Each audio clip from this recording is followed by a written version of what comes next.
Escriban el tema. Su nombre es sobre todo. Su nombre es sobre todo. Bien, la clase pasada hablamos de cómo Pablo daba 3 razones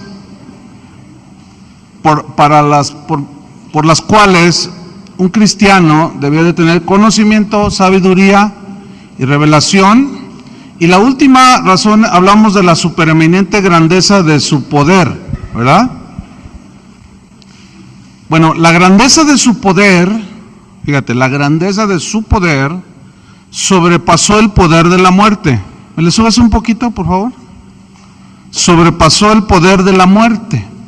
Ese poder operó en Cristo y lo resucitó de la muerte, lo resucitó de los muertos.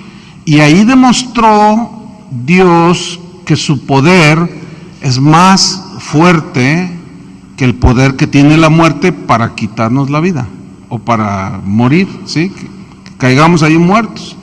Vamos a Efesios 1:20, porque habla precisamente de esa supereminente grandeza de su poder, esa fuerza de su poder, esa grandeza.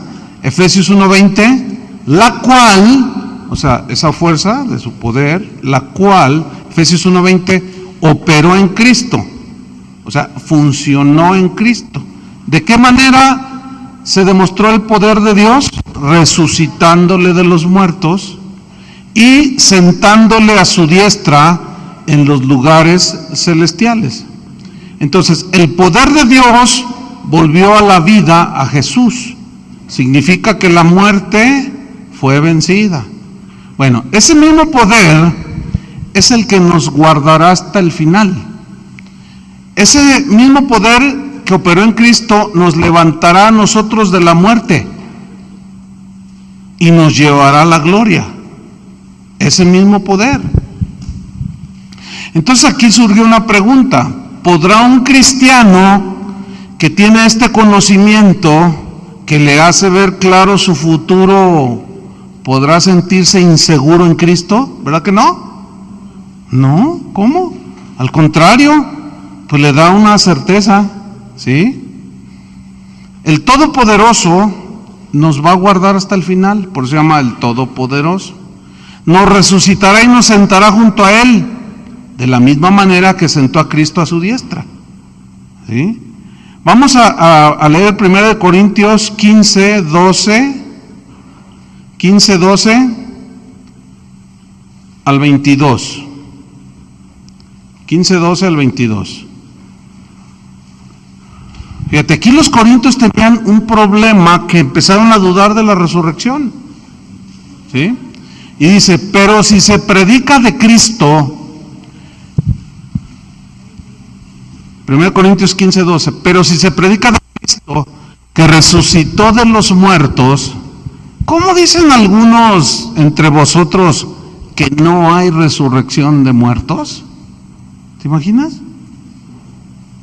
Versículo 13, Pablo empieza a argumentar, dice: porque si no hay resurrección de muertos, tampoco Cristo resucitó.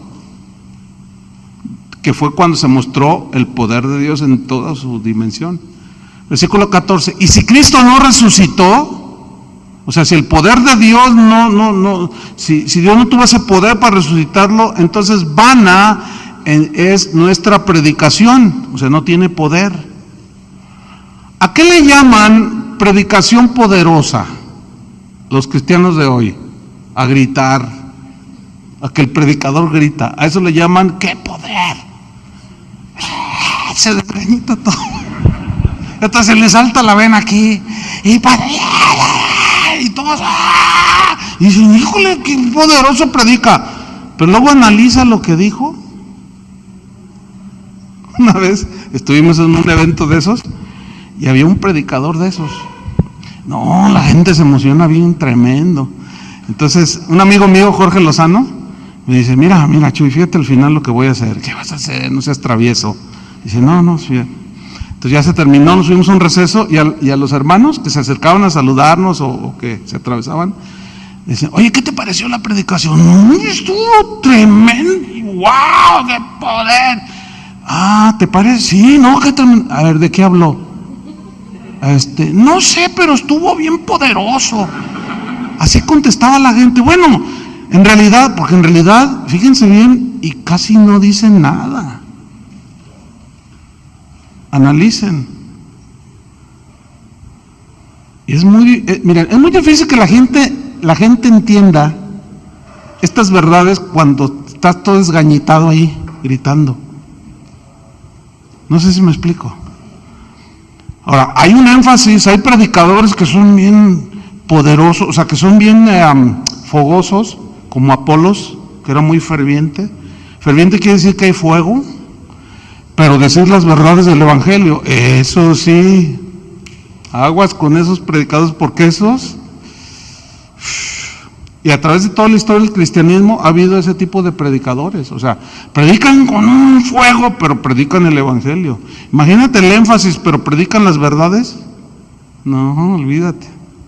Había uno de los reformadores llamado Juan Knox, los que ya tomaron historia de la iglesia recordarán.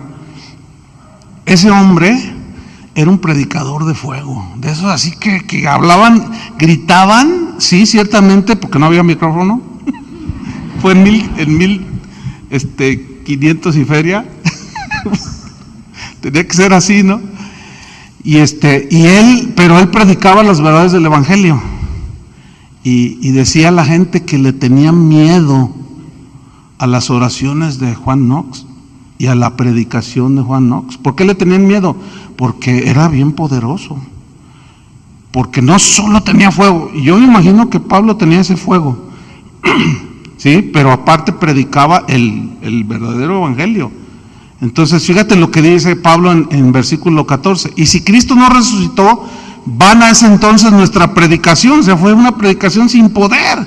Vana es también vuestra fe, y somos hallados falsos testigos de Dios, porque hemos testificado de Dios que Él resucitó a Cristo, el cual no resucitó si en verdad los muertos no resucitan.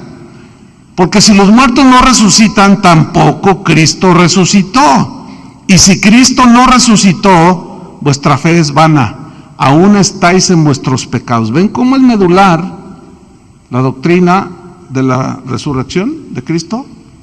Y la única manera de haberse hecho realidad fue mediante el poder de Dios que lo levantó de los muertos.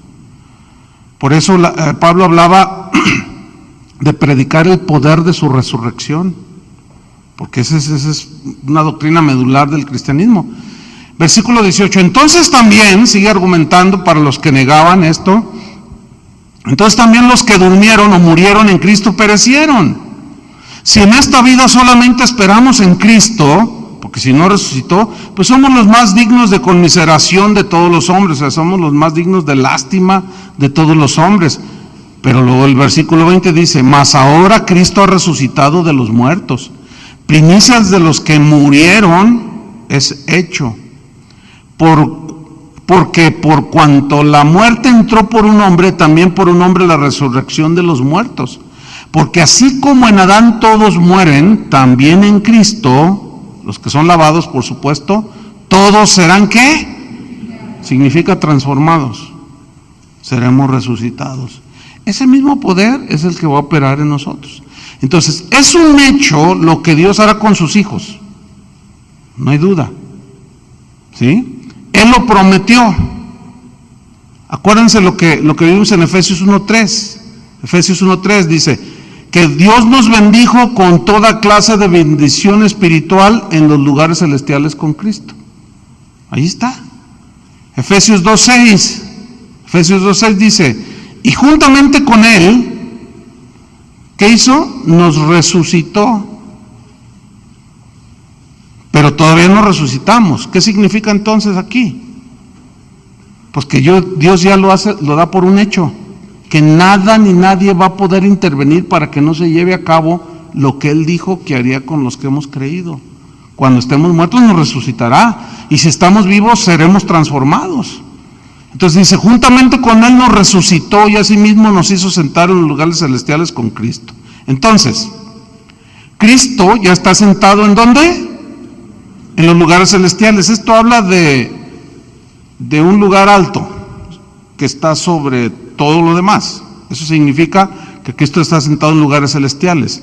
Ahora, si Él está sentado en lugares celestiales, ¿sobre qué está Él sentado? ¿O encima de qué o de quiénes?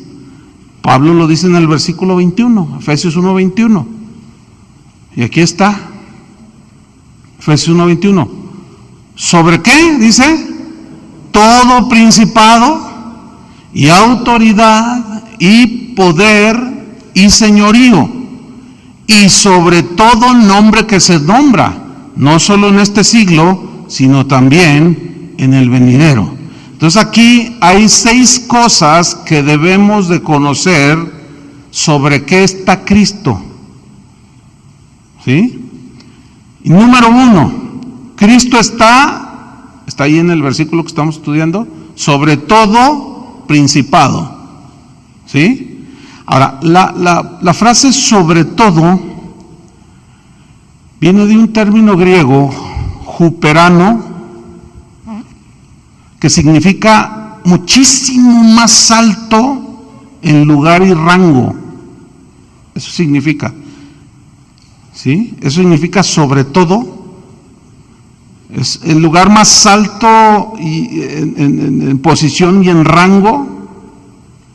Entonces, Él, Cristo, está muy por encima de todo ¿qué? Sobre todo ¿qué? Principado.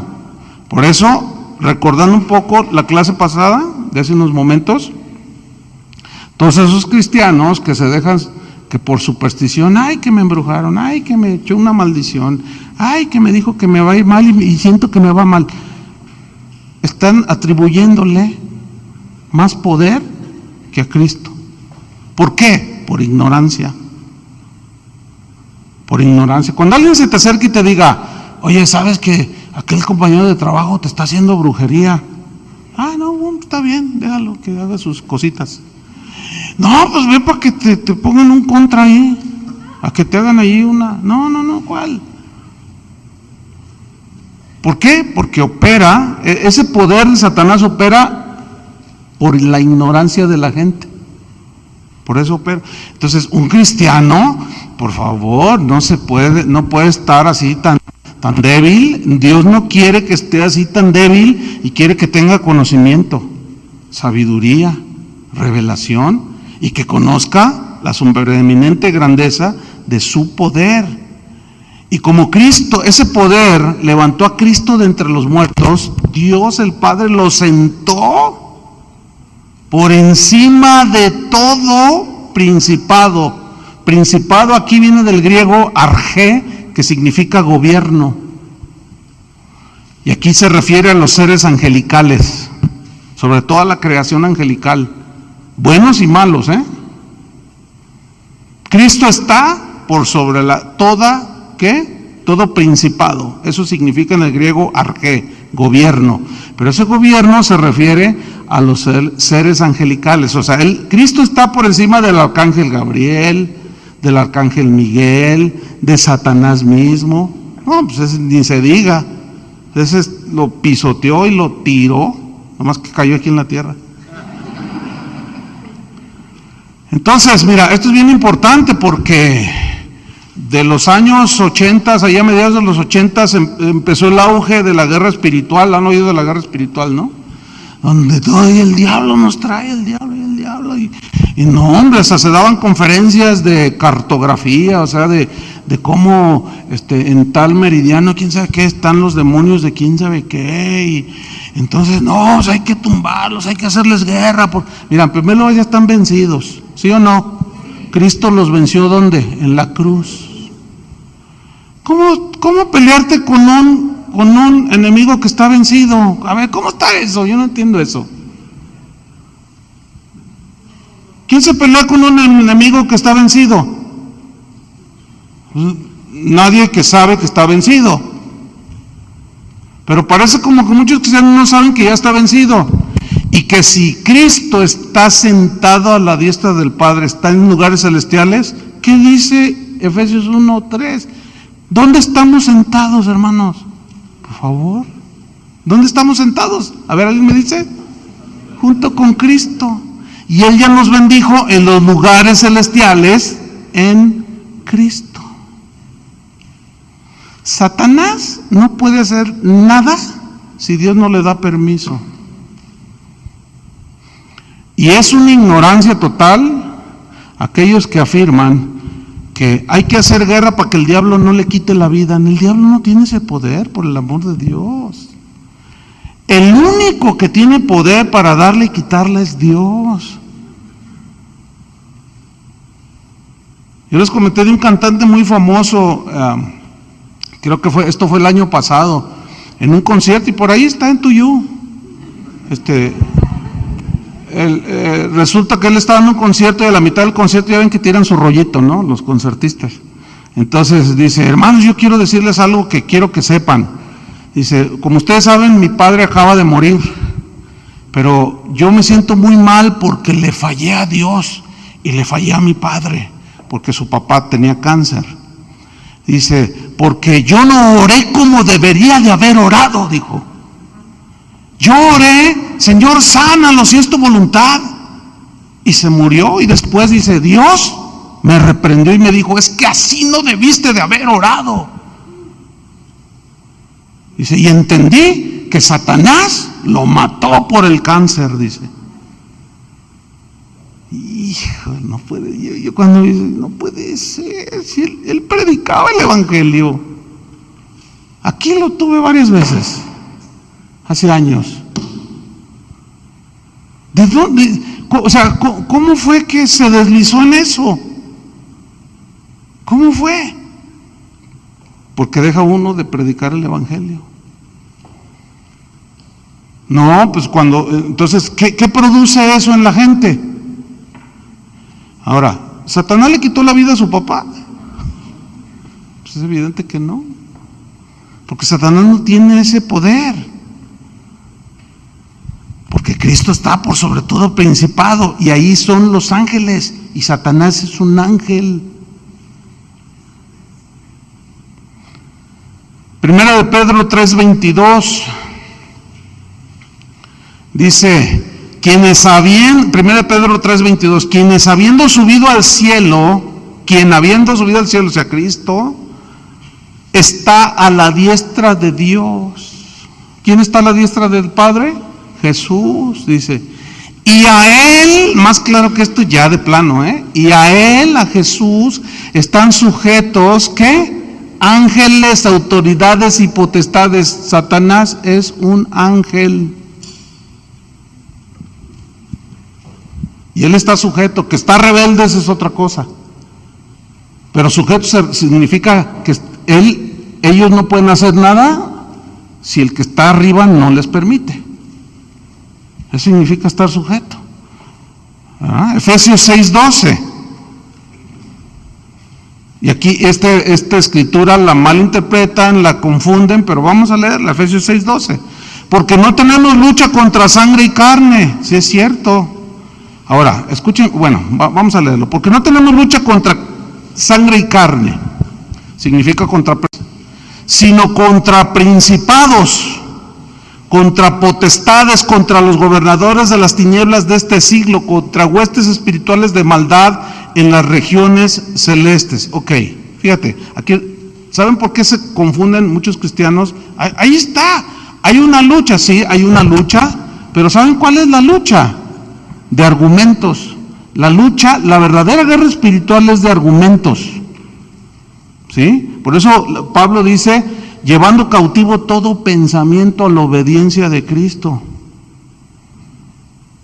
Porque Satanás opera con argumentos, con ideas. ¿Qué le dijo a Eva?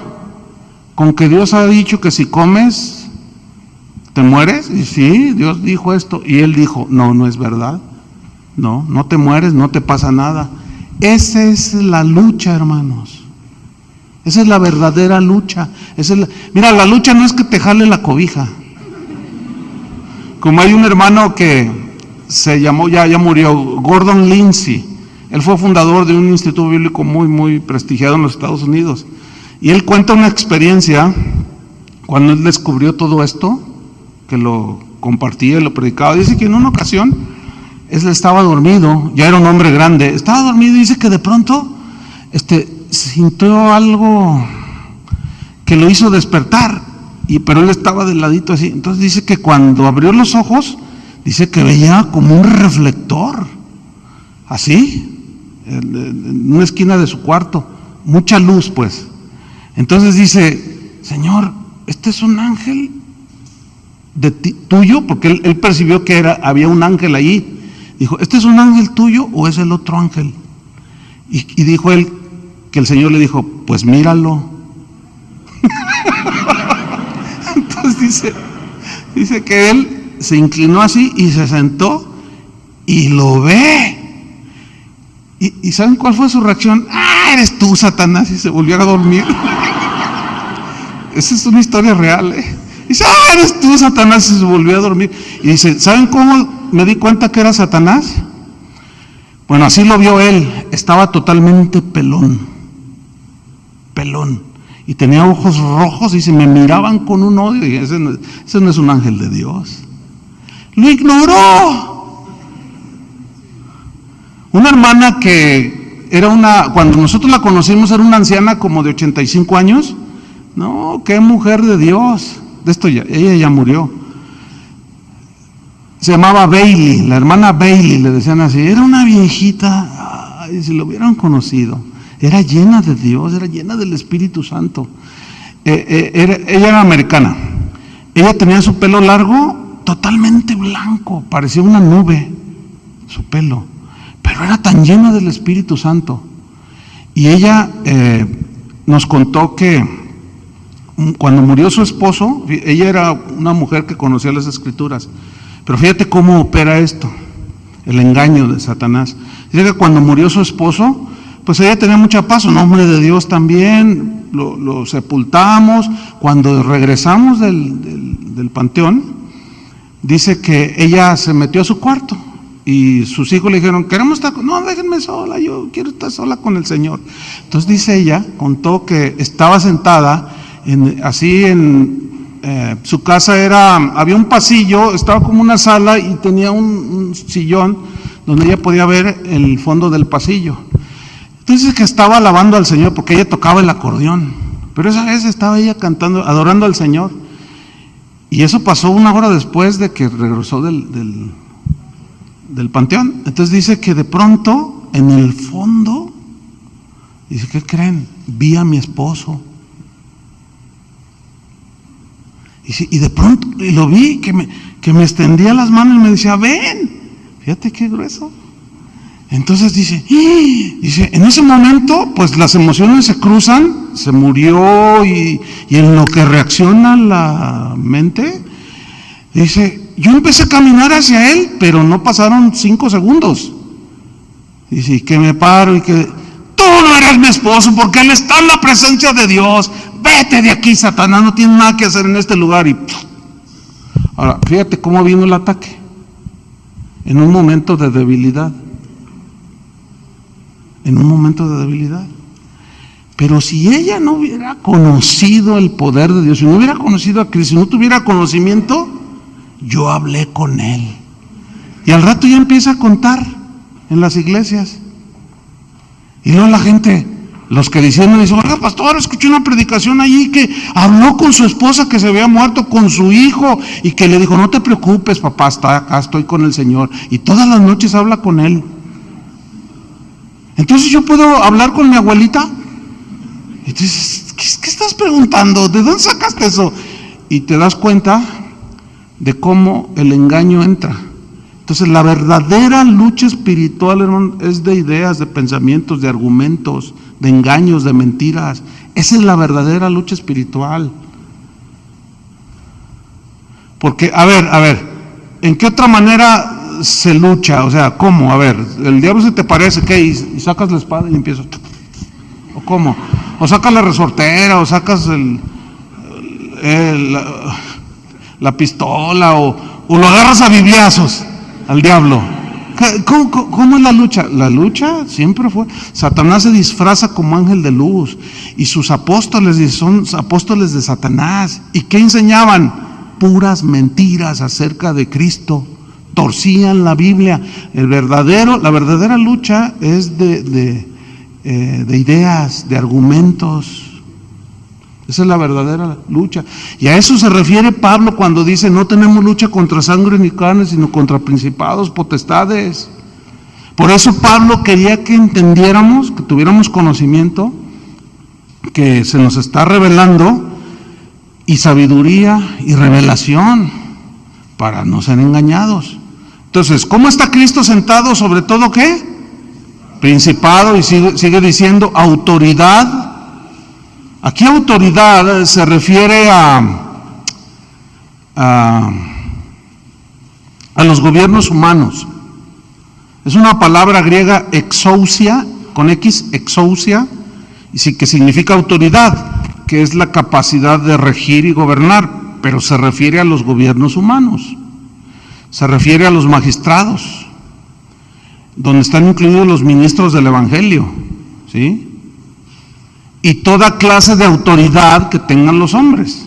A eso se refiere aquí autoridad, porque lo que define todo lo que dije, ¿sí? Gobiernos humanos, magistrados, ministros del Evangelio, esa palabra lo define, exousia. Entonces, ¿sobre quién está Cristo? No solo sobre los principados, que son todos los ángeles buenos y malos, sino también todo poder humano, todo gobierno humano, ¿sí? Ahora, haciendo una aplicación aquí entre nosotros. Por ejemplo, yo como pastor tengo autoridad, ¿sí o no? Tengo una autoridad que Dios ha delegado, pero ¿quién está sobre mí? ¿Quién es la autoridad suprema? Cristo. Entonces, imagínate, que yo me paro en el púlpito y empiezo a decir una sarta de tonterías, y luego alguien dice: oiga, pastor, pero eso que usted está diciendo está contradiciendo la Biblia. Aquí yo mando, aquí yo soy el pastor, y el que no esté contento que se vaya, ahí está la puerta, órale, porque aquí yo mando. Aquí tú mandas, pastorcillo de tercera, aquí tú mandas. ¿Qué te pasa? ¿De dónde sacaste eso? Que aquí tú mandas. Esto es el común en muchas iglesias, hermanos. Por eso ya no parecen iglesias.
¿Quién es el que manda? ¿Quién es el que está sobre el más ungidazo de los pastores? O el mejor predicador del mundo. ¿Quién está sobre él? Cristo. El peligro está en llegar a creer que nosotros somos la autoridad. Se nos olvida que sobre nosotros está la suprema autoridad, que es Cristo. Entonces, quien se pone en el lugar de Cristo, bueno, pregúntenle al diablo qué le pasó. Subiré a lo alto, ¿se acuerdan? Junto a las estrellas de Dios, ahí las estrellas de Dios son ángeles, ¿sí? también que están en autoridad, pero él quiso, dice, subiré a lo alto y me sentaré, dijo. ¿En dónde? En el trono de Dios. Quiso hacerse igual a Dios, por lo cual Dios, ¿qué dice? Lo echó. Porque Dios no tolera a nadie a su nivel, porque nadie lo tiene. Y otro de los errores de los cristianos es que a Satanás le atribuyen, le conceden atributos que solo Dios tiene. Satanás no es omnipotente, o sea, no lo puede todo, no es omnipresente. Es muy común decir, Satanás me atacó. A ver, espérame, y luego allá en Colombia dicen, Satanás nos atacó. Ay, pues, a ver, espérame, ¿cómo está en todos lados o qué? No, Satanás no está en todos los lados. ¿Verdad que no? ¿Lo entienden eso, no? Entonces, a veces asumimos y le atribuimos características que él no tiene. No, llegan al grado, fíjate, al grado de, hermanos, Dios me reveló, dijo una vez uno hace años, y todavía anda esa doctrina. Cuando oren, no oren en voz alta, porque luego Satanás los oye. ¿Han oído eso? Entonces ya sabes lo que estás pidiendo y te empieza a atacar. Y no faltó el que dijo, oren en lenguas, porque el diablo no sabe. Pero, a ver, en lenguas, okay, son humanas. Dijo Pablo, lenguas humanas y angélicas. Así dijo Pablo, ¿no? Ok. ¿Cómo le habla Satanás a los rusos? ¿En español? ¿Cómo le habla Satanás a los alemanes? ¿En ruso? ¿Qué no les insinúa en su idioma? Él es políglota.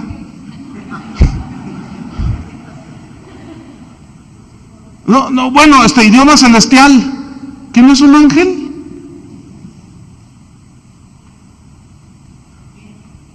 ¿Sí o no?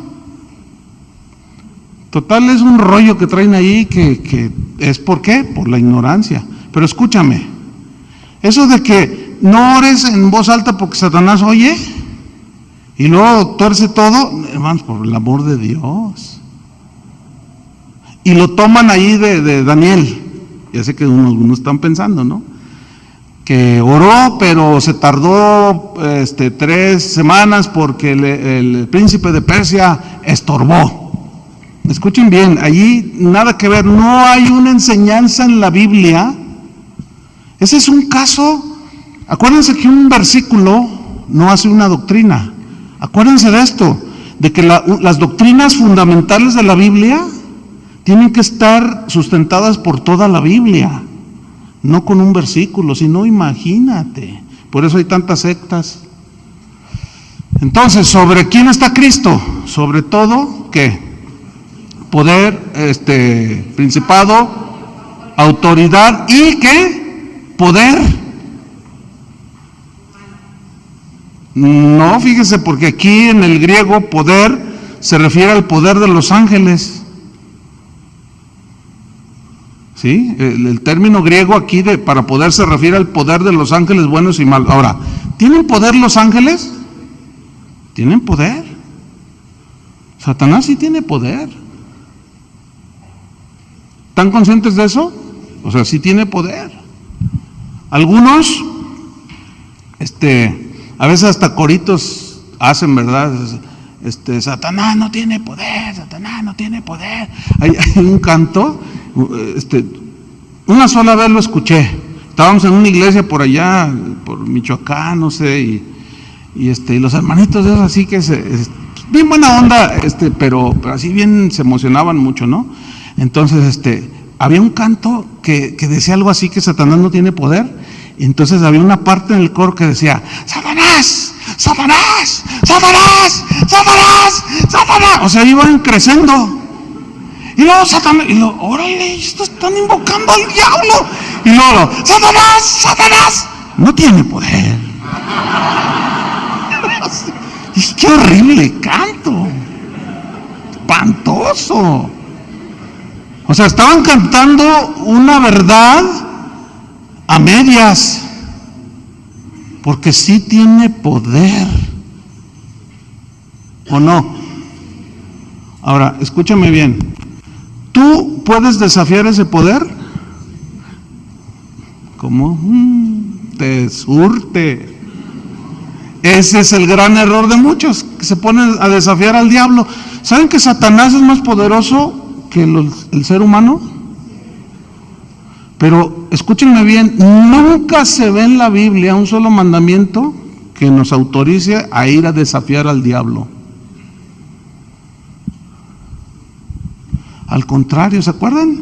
¿Se acuerdan de Pablo cuando dice que llegó ahí a predicar y una muchacha que tenía un espíritu de adivinación, que decía, estos son siervos del Altísimo, y vienen anunciándose el Evangelio, y dice que pasaron muchos días, hasta que se enfadó Pablo, y le echó fuera el demonio de adivinación. ¿Qué significa eso? Que ellos no iban a buscar a los demonios. Pues Pablo sabía que andaban allí y estaban perturbando, pero él no le hacía caso, lo ignoraba. Es más, les voy a decir una cosa, lean el libro de los Hechos, y los demonios no aparecen más de 3 veces. ¿Y por qué en el Evangelio a cada rato se encontraba Jesús con endemoniados? O sea, esto no significa que no hay operación demoníaca, sí la hay, pero el énfasis, hermanos, que la Biblia nos da no es que nosotros le demos de énfasis a lo demoníaco, sino al Evangelio. Ese es el énfasis de la Biblia. Y ese ha sido el gran error auspiciado y motivado por Satanás, de que se le dé un lugar que no le pertenece. ¿La alabanza qué es? Exaltar los atributos de Dios. Entonces, ¿dónde queda ese canto de Satanás, Satanás? O sea, están cantando que Satanás no tiene poder.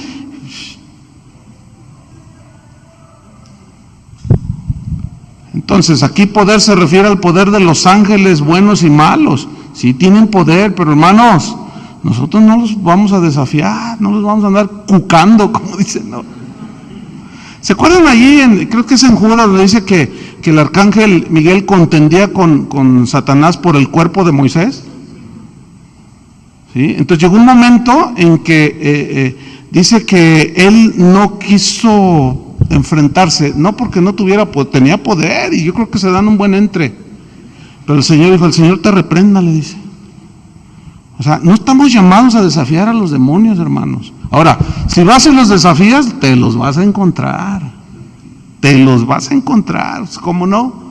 Una invocadera ahí por todos lados. No, es un pastor, me dijo, pastor, ya no sé qué hacer. Tenemos una manifestación de demonios por todos lados en la iglesia. ¿Cómo? Y dice, sí, se manifiesta. Bueno, ¿qué estás predicando? Y dice, bueno, estamos ahorita, ya tenemos como 3 meses enseñándoles cómo vencer a Satanás. Le digo, pues ese ya está vencido, hermano. Más bien enséñales la obra de Cristo, que es lo que Pablo estaba preocupado para que los cristianos supieran, las abundantes riquezas de su gloria. Porque a Satanás se le vence. ¿Cómo lo resistió Jesús a Satanás ahí en la tentación? Todos fueron argumentos, ¿no es cierto? Esa fue la lucha más fuerte. Esa es nuestra lucha espiritual. Romanos 8, 38 y 39, Pablo dice, por lo cual estoy seguro, fíjate, aquí está, estoy seguro, que ni la muerte, ni la vida, ni ángeles, ni principados, ni potestades, ni lo presente, ni lo porvenir, ni lo alto, ni lo profundo, ni ninguna otra cosa creada que nos podrá separar del amor de Dios que es en Cristo Jesús, Señor nuestro. Él lo sabía, lo enseñaba y estaba preocupado para que todos conociéramos eso. Entonces, ¿sobre qué está sentado Cristo? Sobre todo principado, toda autoridad, todo poder y señorío. Aquí señorío viene un término griego que aquí sí se refiere al poder humano, ¿sí? Aquí señorío, los señores de la tierra, ¿sí? Los gobernadores, los presidentes, los jueces, a eso se refiere. Él está por sobre todos. ¿Sí?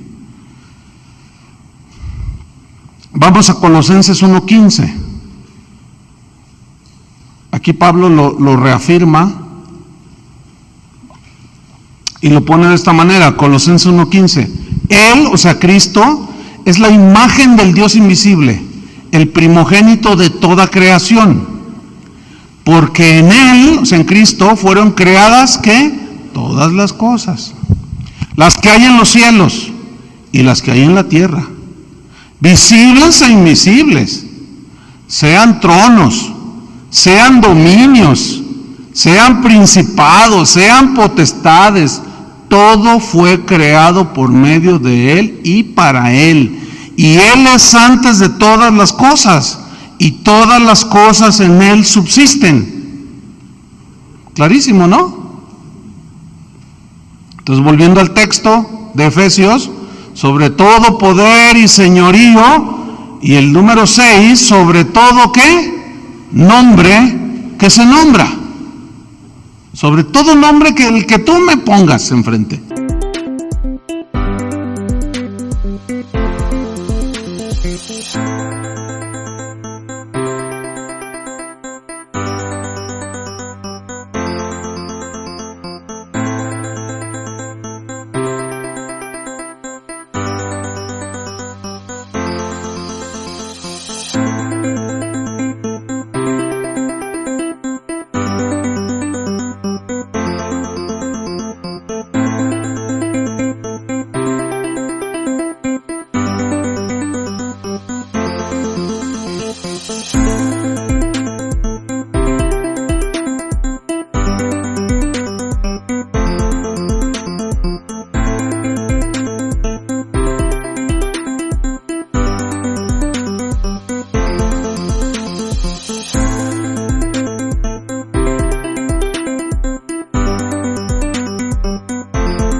Que Bill Gates, sobre él también. Sobre Carlos Slim, sobre él. Sobre el dueño de las Chivas, también. Sobre el dueño del Atlas, con mayor razón. Sobre todo nombre que se nombra, es decir, que él está muy, pero muy encima del hombre más ilustre, con más dinero en la tierra, con más poder. Él está muy por encima del hombre o de la mujer más reconocida. Está por encima de cualquier hombre que tenga el rango de autoridad más reconocido. Por ejemplo, del presidente de los Estados Unidos. Él está por sobre esa autoridad. Él está por sobre todos ellos. Leamos Filipenses 2:9 y 10. Filipenses 2:9 y 10. En vista de su obediencia y de su obra en la cruz, dice Filipenses 2:9 y 10, por lo cual Dios también lo exaltó. ¿Hasta dónde? Hasta lo sumo. Y mira, y le dio un nombre que es sobre todo nombre. Sobre todo nombre. Para que en el nombre de Jesús se doble toda rodilla de los que están en los cielos y en la tierra y debajo de la tierra y donde estén. Una vez, me acuerdo, estaba yo con un pastor, hace muchos años, hace más de 30 años de esto. Yo estaba en mis pininos en el ministerio, estaba allí platicando con un pastor y en eso llegó un hermano de esos que interrumpen las pláticas, ¿no? Y llegó, pastor, y me dice, ay, perdóname. Le digo, no, está bien. Pregúntale, dice, oiga, pastor, pues es que estoy confundido porque, dice, porque pues, ¿y los ovnis? ¿Y los alienígenas? Entonces el pastor lo miró y se rió, ¿no? Dice, a ver, respóndeme porque hay muchas evidencias. Dice, mira, si hay o no hay, yo no sé. Pero supongamos que sí hay. Si han pecado, necesitan a Cristo.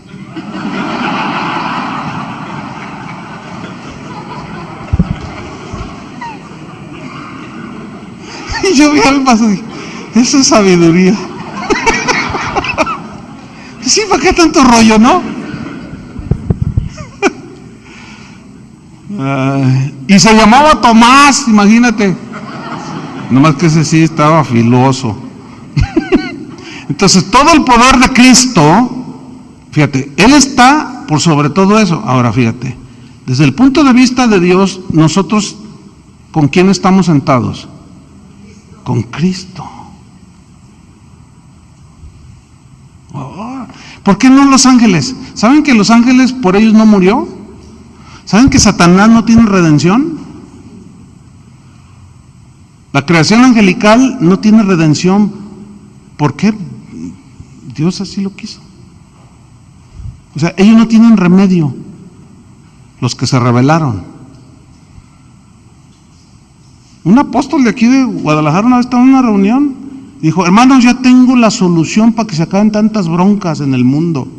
Ay, y era de esos que siempre tienen soluciones, ¿no? Y revelaciones. Y dice que es apóstol. Y yo le he comentado en otras ocasiones, lo recordarán. Y dijo, hermanos, Dios me reveló que oremos por la conversión de Satanás.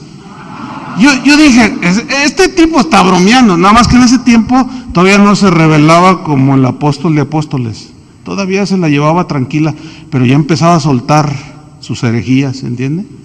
Y soltó esa, y dijo, Dios me reveló, hermanos, ya Dios me reveló que nos unamos en oración para que Satanás se convierta, porque si se convierte, pues se acabó todo, dice. Entonces me acuerdo que se para un pastor y le dice, oye, no, deja de esas aberraciones. No, ¿por qué? La Biblia dice que al que cree todo le es posible. Unámonos en oración. Y como dice la Biblia, donde están los tres congregados, pónganse de acuerdo, nos ponemos de acuerdo, oramos que Satanás se convierte y ya se acabó la lucha, hermanos. O sea que te lo vas a hacer, compadre. Este apóstol, ¿cómo decirlo? Es un ignorante. Dice la Biblia que Dios preparó el infierno para Satanás y sus ángeles. Pero a todos los que arrastra, se los va a arrastrar con él. Ahora, Satanás no mete a nadie al infierno, ¿eh? Él es huésped del infierno. ¿Cómo está eso? Y muchos pintan al diablo como sentado en su trono ahí en el infierno y las llamas así. No, hombre, pues el infierno es de tormento. Y un montón de rollos que inventan. Y ustedes saben, le pusieron trinche, lo pintaron de rojo y una cola puntiaguda. Nada que ver. Satanás es el ángel más hermoso que hay. Una vez dije esto y lo está exaltando. A veces, mira, me siento como Kiko, me desesperan. No, es que es increíble la de cosas que la gente saca. ¿Cómo que es el más feo? Ay, hermana, porque era una señora, hermana, que no ve allí. ¿Cómo estaba tus vestiduras? ¿Cómo eran sus vestiduras? Tenían instrumentos musicales, tenían piedras preciosas, por eso caen a veces, nomás sacude y se le caen 2 o 3 piedritas. Ay, no, hermanos, miren. Entonces, vamos sobre el final. Todo el poder de Cristo está a nuestro favor. ¿Por qué? Porque Cristo jamás será vencido. Amén. No puede ser desbancado. No le pueden dar golpe de estado ahí arriba. Cuando se lo quiso dar Satanás a Dios, lo tumbó. No puede ser tomado por sorpresa. Porque Él está muy por encima de todo poder humano y angelical. Vamos a ver rápidamente la derrota final de Satanás. Porque está derrotado, pero pero anda suelto. Pero ya está derrotado. ¿Me explico? Apocalipsis 20:10. La derrota final de Satanás. Dice, y el diablo que los engañaba fue lanzado en el lago de fuego y azufre, donde estaban la bestia y el falso profeta, y serán, ¿qué? Atormentados día y noche por los siglos de los siglos. Entonces nos vamos rápido sobre el final, porque todo esto tiene vigencia hasta el día de hoy, lo que estamos viendo, sobre todo nombre que se nombra. ¿Y qué termina el versículo 21? No solo en este siglo, dice, no solo en este siglo, sino también en el venidero. Aquí la palabra siglo viene del griego aion, A-I-O-N, aion, que significa duración indefinida. Significa sin principios y sin fin. Eso significa siglo, o sea, de que el poder de Dios, así es, sin principio ni fin. Habla de una supremacía total, pero eterna, ¿sí? Y terminamos leyendo Efesios 1:22. Dice, y sometió todas las cosas bajo sus pies. Y lo dio, o sea, a Cristo, lo dio ¿por qué? Por cabeza sobre todas las cosas a la iglesia. ¿Quién es la autoridad suprema de la iglesia? ¿El pastor? Es Cristo, hermanos. Entonces, hay de aquel pastor, apóstol o profeta que menosprecie la autoridad de Cristo. Y hay de aquel que se atreva a torcer el evangelio. Porque se está metiendo en unas broncas que para qué les cuento. Versículo 23, la cual es su cuerpo, o sea, la iglesia, la cual es su cuerpo, la plenitud de aquel que todo lo llena en todo. Entonces, Él llena de plenitud a sus hijos, pero quiere que sepamos qué es lo que tiene para nosotros. Nos llena de plenitud, no necesitamos más que Cristo, ¿sí o no? Nos basta Cristo, Cristo es suficiente. Nos llena de su plenitud con su eterno poder, su autoridad es suprema, su nombre es sobre todo nombre, y nosotros estamos del lado del vencedor. Por eso dice que todas estas cosas, decía Pablo, somos ¿qué? Más que vencedores. Entonces, ¿dónde está el no tengo nada, tengo miedo? Bueno, todo eso sucede, y era por lo que Pablo estaba preocupado, para que los cristianos tuvieran conocimiento, sabiduría y revelación. Oremos. Te damos las gracias, Señor, por tu preciosa palabra, que nos es mostrada, revelada, a través de escudriñar las Escrituras. Te damos gracias, Señor, por las riquezas maravillosas que tenemos en Cristo. Pero tú no quieres que estemos ignorantes, sino que sepamos lo que nos has concedido. Que nuestra herencia es inmarchitable, no se marchita, no se contamina, no envejece, pero necesitamos, Señor, ese conocimiento para que sepamos que tu nombre es sobre todo nombre y tu autoridad es sobre todo.